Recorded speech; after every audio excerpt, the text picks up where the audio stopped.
तो last time ना हमने डिस्कस कर लिया था लीनियर मोशन के बारे में, थोड़ा सा मैं रिवाइज कर देता हूँ, ठीक है। लीनियर मोशन लीनियर मोमेंटम था, तो लीनियर मोमेंटम का मतलब बताया था मोशन होता है। क्या होता है जी?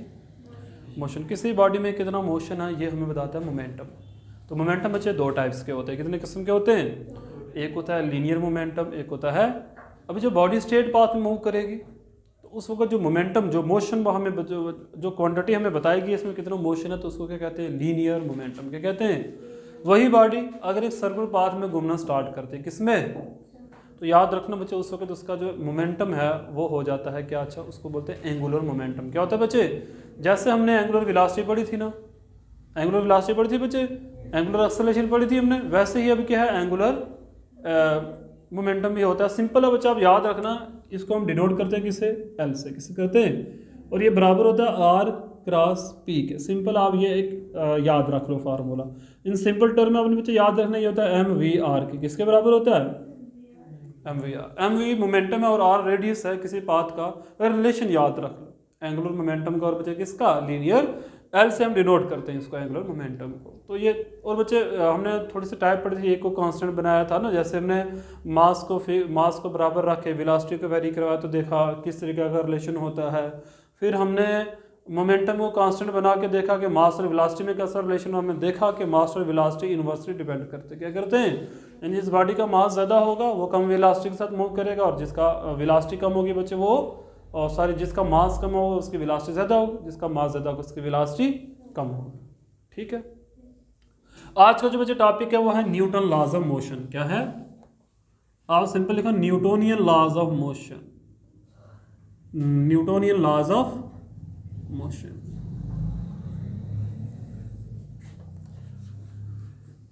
न्यूटोनियन लॉज ऑफ मोशन की वजह जो कहानी है वो ज़रा इस तरीके की है बच्चे हमारे पास कि जो गैलीलियो के आइडियाज़ थे, क्या थे बच्चे? जो गैलीलियो का आइडिया था उसको फार्मूलेट किया था किसने?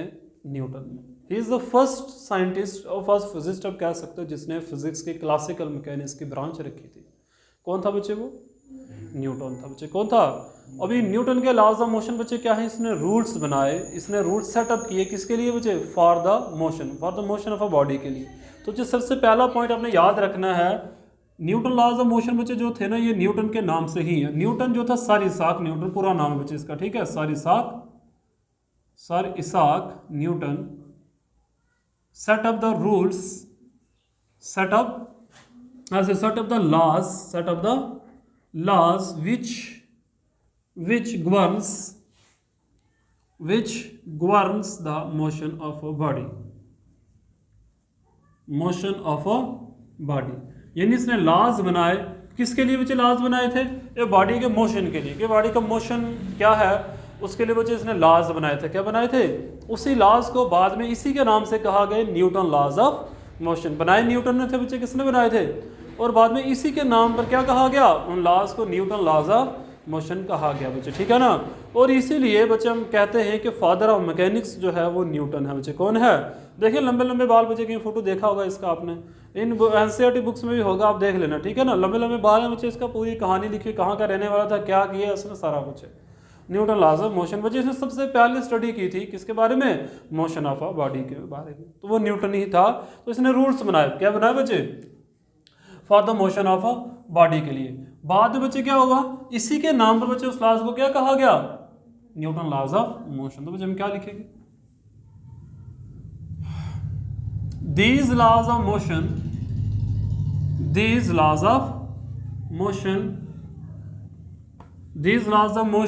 known as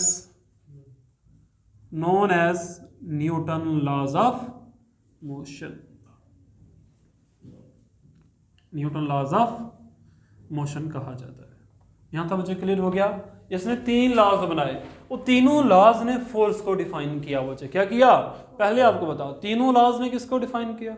फोर्स को। पहला लॉ भी फोर्स को डिफाइन करता है, सेकंड लॉ भी फोर्स को डिफाइन करो, थर्ड लॉ बच्चे किसको डिफाइन करता है? फोर्स को ये डिफाइन करते हैं। अब देखते हैं बच्चे किस तरीके से ये फोर्स को डिफाइन करते हैं।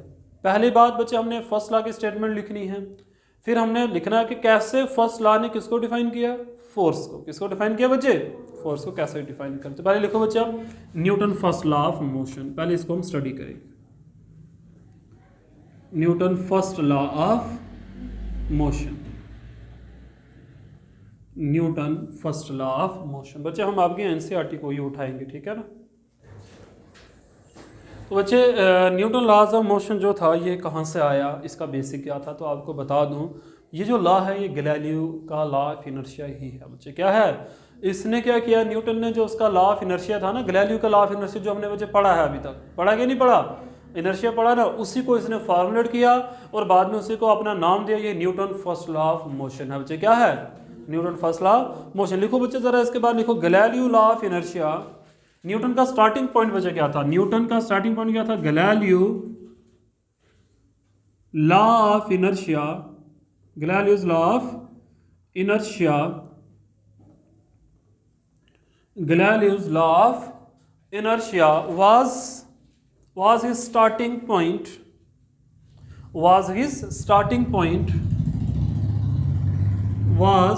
बच्चे कोशिश करेंगे आज इस लॉ को कंप्लीट करने की, बट देखते हैं मुमकिन होगा तो हो जाएगा। Was he starting point.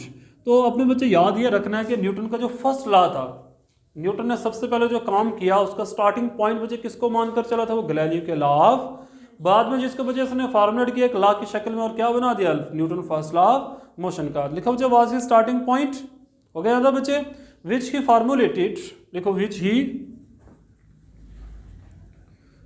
ही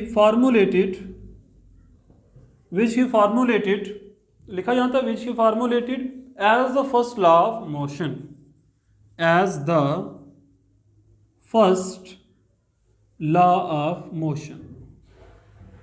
अभी फर्स्ट लॉ ऑफ मोशन क्या है उसकी स्टेटमेंट देख लेते हैं, ठीक है। न्यूटन का फर्स्ट लॉ ऑफ मोशन क्या है,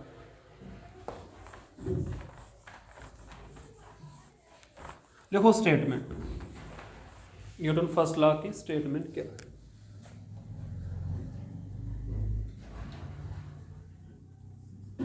देखो every body,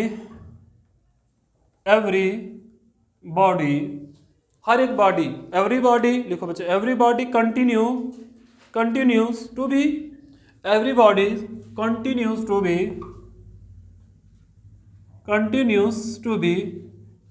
be in its state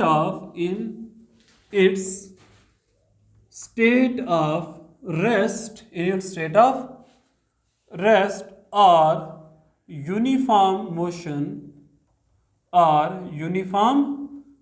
कोई भी बॉडी हमेशा के लिए किस में रहती है, स्टेट ऑफ रेस्ट में, या किस में रहती है, यूनिफॉर्म मोशन में बच्चे रहती है। इन अ स्ट्रेट लाइन अनलेस, एक स्ट्रेट लाइन के अंदर, इन अ स्ट्रेट लाइन अनलेस का मतलब बच्चे क्या होता है, जब तक, अनलेस का मतलब बच्चे क्या होता है, जब तक आप किसी एक्सटर्नल एजेंसी का यूज नहीं करते हो, unless compelled by some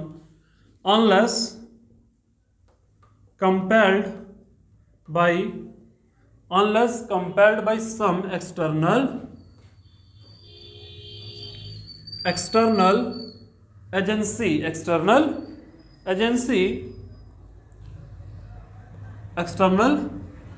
agency, या आप लिख सकते हैं एक्सटर्नल फैक्टर्स लिख सकते हो, जैसे ऑल थिंग्स बच्चे, ठीक है ना। तो बच्चे क्या हमने सीखा यहाँ से, कोई भी बॉडी कब तक बच्चे रेस्ट में रहती है, जब तक एक्सटर्नल एजेंट आप यूज नहीं करोगे। कब तक मोशन में रहती है, जब तक बच्चा वो एक्सटर्नल एजेंट यूज, तब तक वो बॉडी बच्चे या तो रेस्ट में है तो किस में रहेगी, रेस्ट में रहेगी। मोशन में है तो बच्चे किस में रहेगी, फॉर एग्जाम्पल बच्चे डस्टर पड़ा होगा, जब तक मैं इस डस्टर को यहाँ से नहीं उठाऊंगा क्या ये उठेगा, नहीं उठने वाला, तो बच्चे इसकी स्टेट क्या है, अभी रेस्ट क्या है। जब तक फोर्स नहीं लगाऊंगा तब तक बच्चे इसने उठना नहीं है, मतलब अपनी स्टेट को चेंज, कोई भी बॉडी खुद ब खुद अपनी स्टेट को चेंज नहीं करती। यही है न्यूटन का फर्स्ट लॉ ऑफ मोशन। क्या कहता है बच्चे, फिर जरा रिपीट करो। क्या है बच्चे, कोई भी बॉडी स्टेट ऑफ रेस्ट में रहती है, या स्टेट ऑफ, कब तक, जब तक आप कुछ एक्सटर्नल फोर्सेस यानी एक्सटर्नल एजेंट यूज नहीं करते हो उसकी स्टेट को चेंज करने के लिए। चलो बच्चे इसको इन सिंपल टर्म्स लिखते हैं। ये तो आगे इसकी खूबसूरत सी एक स्टेटमेंट, क्या आ गई,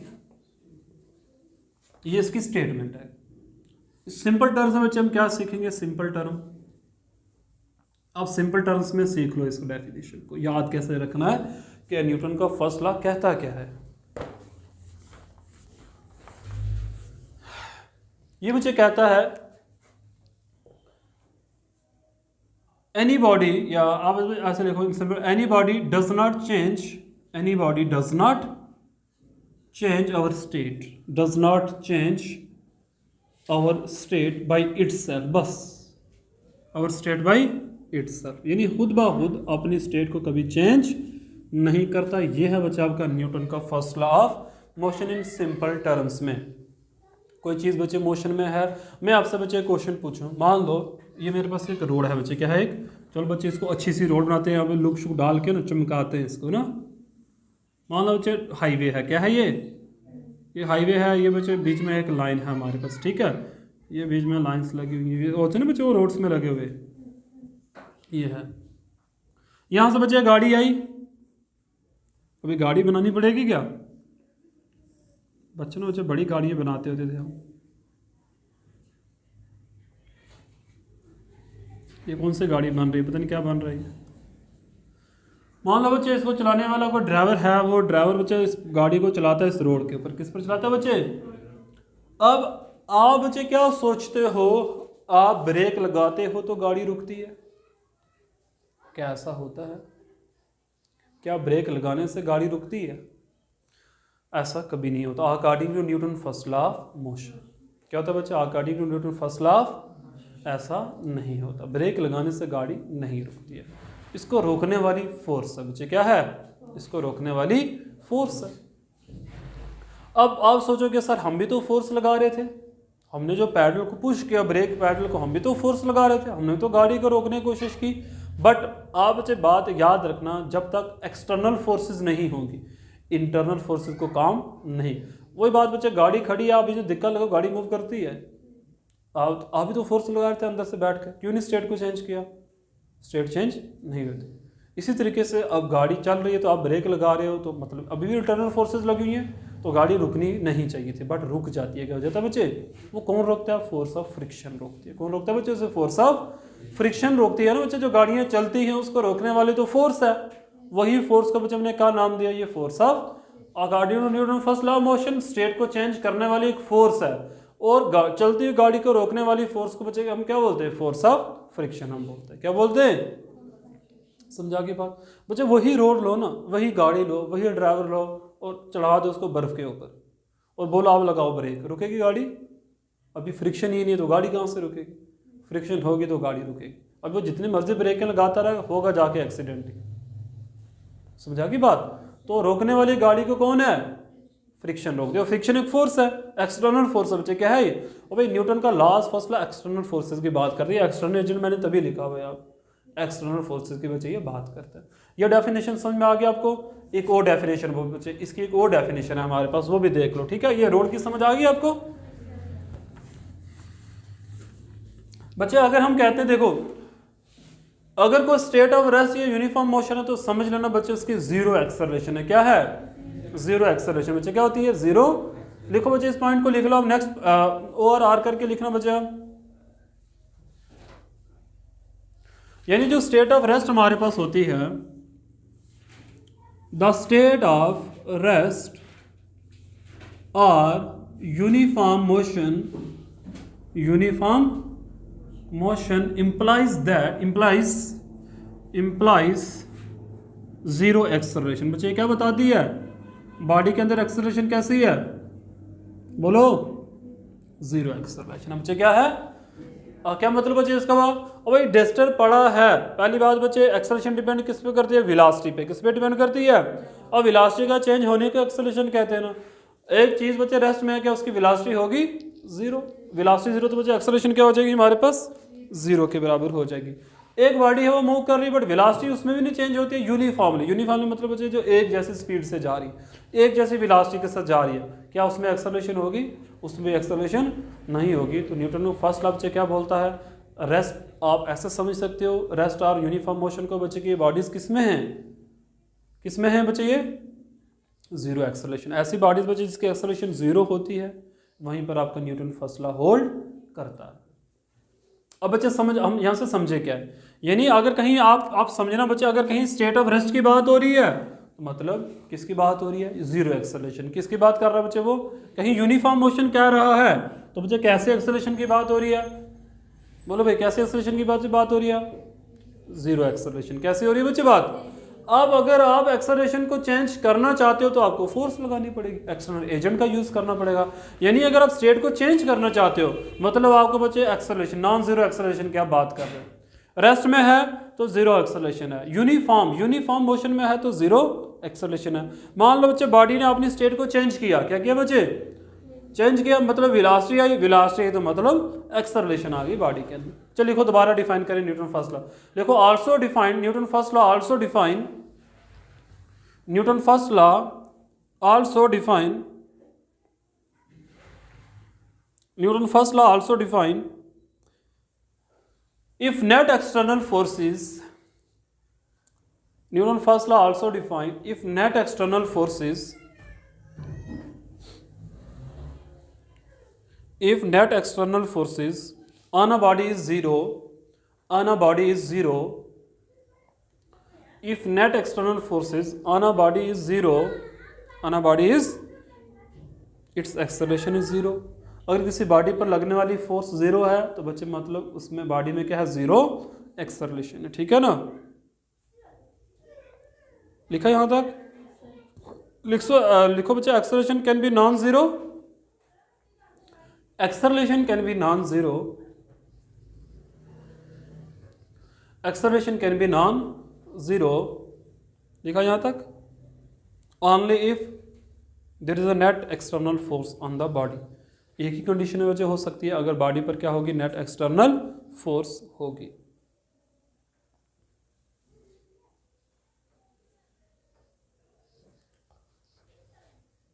ओके यहां तक। और बच्चे यहां तक कोई प्रॉब्लम आपको समझ में आई है, रब करूं बच्चे मैं सारा, अच्छा ये था बच्चे हमारे पास कौन सा लॉ बच्चे, Newton first law of motion. बच्चे क्या था, अभी बच्चे जो न्यूटन फर्स्ट लॉ है ना, इसके तीन पार्ट हैं। जैसे इनर्शिया के तीन पार्ट थे तो बच्चे इसके भी कितने पार्ट होंगे, फिर तीन पार्ट होंगे। वहाँ पर इनर्शिया और रेस्ट था, इसका बच्चे फर्स्ट लॉ वही कहता है कि बॉडी रेस्ट में रहती है, तब तक रेस्ट में रहती है मतलब फोर्स लगा के उसको मूव नहीं करवाते हो।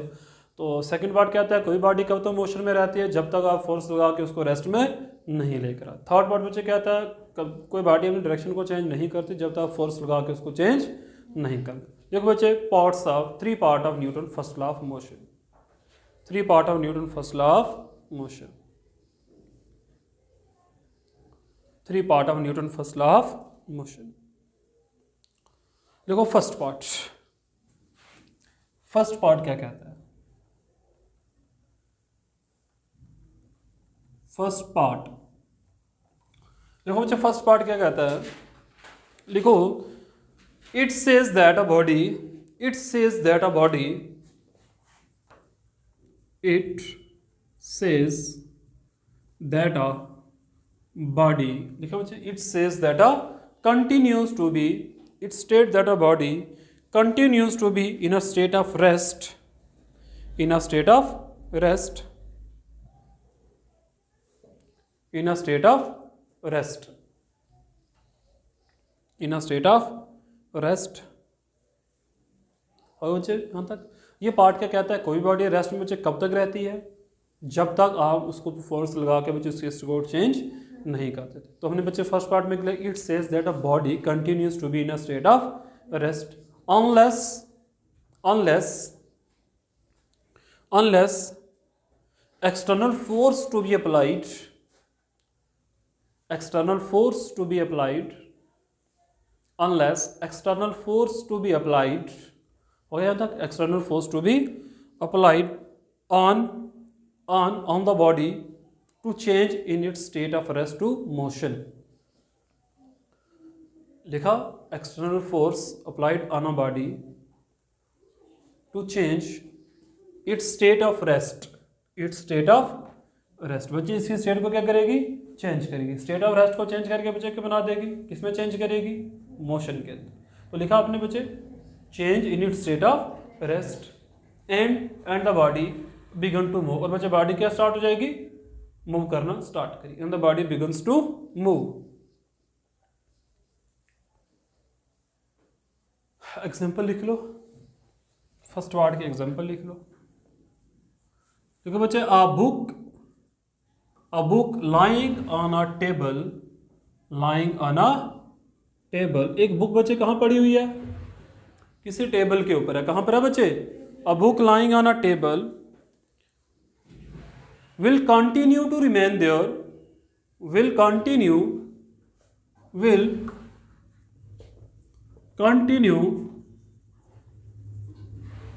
to remain there, कब तक बच्चे वहां पर रहेगी, जब तक हम फोर्स लगा के उसको चेंज नहीं करते बच्चे। लिखा continues to remain there unless we displace it, जब तक बच्चे उसको वहां से डिस्प्लेस नहीं करेंगे वो वहीं पर रहेगी, ठीक है ना, unless we displace it. Okay चलो बच्चे आज हम इतना ही रखेंगे, ठीक है ना। अभी न्यूटन लॉज बच्चे अभी तो कुछ नहीं हुआ, बड़े लंबा टॉपिक है ये, तो मे बी 2 लेक्चर हो, नेक्स्ट लेक्चर में हम कंप्लीट कर देंगे न्यूटन को, ठीक है, सेकंड लॉज की तरफ मूव करेंगे, ठीक है। तो चलो आज इतना ही रखते हैं फिर, ओके।